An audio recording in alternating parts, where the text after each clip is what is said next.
बहू बनी शेरनी। मीरा सोसाइटी में नई नई रहने आई थी।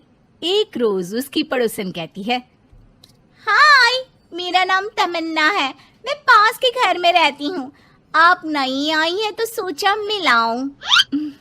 अच्छा किया, आइए ना बैठिए, मैं आपके लिए चाय लेकर आती हूँ। अरे नहीं, चाय तो मैं साथ लाई हूँ। सोचा आपने अभी अपना किचन सेट किया होगा कि भी नहीं। ये तो अच्छा किया, सच बहुत मन था चाय पीने का। ये मेरे हाथ के नमकीन खाइए। मीरा और तमन्ना में दोस्ती हो जाती है, लेकिन धीरे धीरे पता चलता है कि दोनों हैं एक दूसरे से बिल्कुल अलग। एक दिन दोनों पार्क में घूम रही थी कि एक लड़की मीरा को देखकर कहती है, कैसे रंग की साड़ी पहनी है, एक तो इतनी गर्मी, ऊपर से चटक रंग, कितनी गवार दिख रही है ना ये पीली साड़ी वाली। हाँ, और बाल भी कैसे उड़े उड़े हैं। तमन्ना को गुस्सा आ जाता है। हाँ, तो उसके उड़े हैं ना, तुम लोगों को क्यों जलन हो रही है? और रहा सवाल साड़ी के रंग का, तो जरा फैशन सेंस ऑन करो। इस समर ये रंग ऑन फैशन है, समझी? वो दोनों लड़कियां तमन्ना से लड़ने आ जाती हैं कि अरे छोड़ ना, जी रहने दीजिए। हाँ, सही कह रही हैं, खराब ही तो है मेरे बाल और साड़ी, आप प्लीज जाइए यहाँ से। अरे क्यों इतना स्वीट बनती है तू सबसे? हर किसी को जवाब दिया करना। अरे क्या करना है, वो बुरा बोल रहे हैं तो अपना मुंह भी खराब कर ले क्या? ऐसा नहीं होता है, किसी की बुरी बात सुनने का मतलब है कि वो लोग सही बोल रहे थे। अरे किसी के बोलने से क्या होता है, हम क्यों अपना मुंह खराब करें? खैर, मीरा शांति से रहती, बच्चों को देखती खिलाती। उसका पति काम के सिलसिले से हमेशा बाहर ही रहता था, तो वो कोशिश करती कि उसके बच्चों को किसी भी चीज की कमी ना हो। एक रोज सास कहती है, अरे सारा दिन बच्चों में लगी रहती है। पता है बेटा यहाँ नहीं रहता मेरा, लेकिन मजाल है कि ये मेरा ख्याल रख ले। माफ करिए माँ जी, वो मयंक को स्पीच थेरेपी दिलाने ले गई थी, मैं अभी आपकी चाय बना देती हूँ। अरे चाय नहीं चाहिए, चाय पिला पिला कर मार दे तू। तेरे बाप ने बोला था कि शादी के वक्त 2 लाख देने के लिए, अभी तक 1 लाख दिए हैं, बाकी के पैसा कब देगा? बच्चे हो गए लेकिन दहेज पूरा नहीं दिया। माँ जी, वो पैसे उन्होंने मयंक के पापा को बिजनेस लगाने में जो मदद की थी ना, उसमें दे दिए थे। अरे वाह जी वाह, उसमें तो देना ही पड़ेगा ना, वो तो अलग से पैसे थे। तू रोज खाती है पीती है, उसके पैसे कहाँ से आएंगे? और ये तेरे बच्चे। तभी मीरा को गुस्सा आ जाता है। वो सास को आंख दिखाती है और सास कुछ सोचकर वहां से निकल जाती है। तभी वहां मीरा की दोस्त आ जाती है। क्या कह रही थी? कौन से पैसे ले लिए तेरे पापा ने? मीरा मुस्कुरा देती है। अरे वो पुराने लोग हैं ना, अपने तरीके से सोचते समझते हैं, छोड़ ना। और पता कैसे आना हुआ? अरे तेरा कुछ नहीं हो सकता, मेरी सास होती ना तो ऐसा मुंह तोड़ जवाब देती कि देखती ही रह जाती। मीरा मुस्कुरा देती है।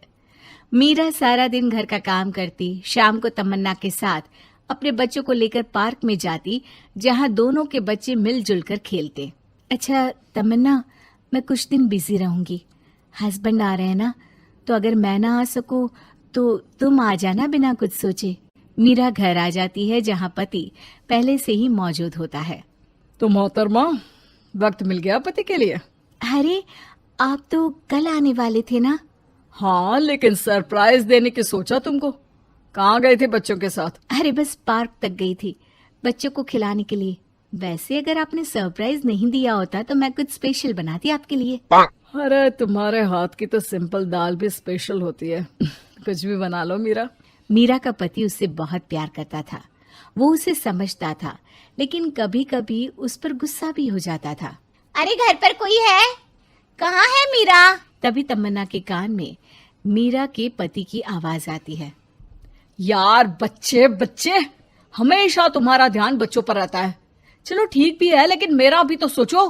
तुम्हें कौन सी शर्ट साफ करने को कहा था और तुमने कौन सी कर दी? यार पता नहीं ध्यान कहाँ रहता है तुम्हारा। जरा सी भी स्मार्टनेस नाम की चीज नहीं है, न बोलना आता है न समझना।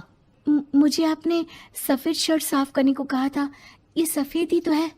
अरे पागल औरत, मुंह से सफेद निकल गया होगा, ये नीली करनी थी। लेकिन तुम खुद की अकल लगाओ तब ना पता चले कि कौन सी करनी है। तमन्ना बाहर खड़ी सब सुन रही थी। उसने वहां से निकल जाने में ही भलाई समझी, लेकिन अगले रोज पार्क में।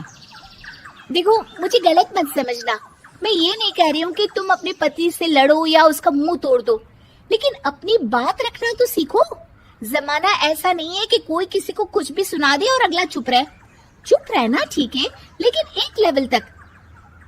मैं समझ रही हूँ तमन्ना, लेकिन मेरा नेचर कभी रहा ही नहीं।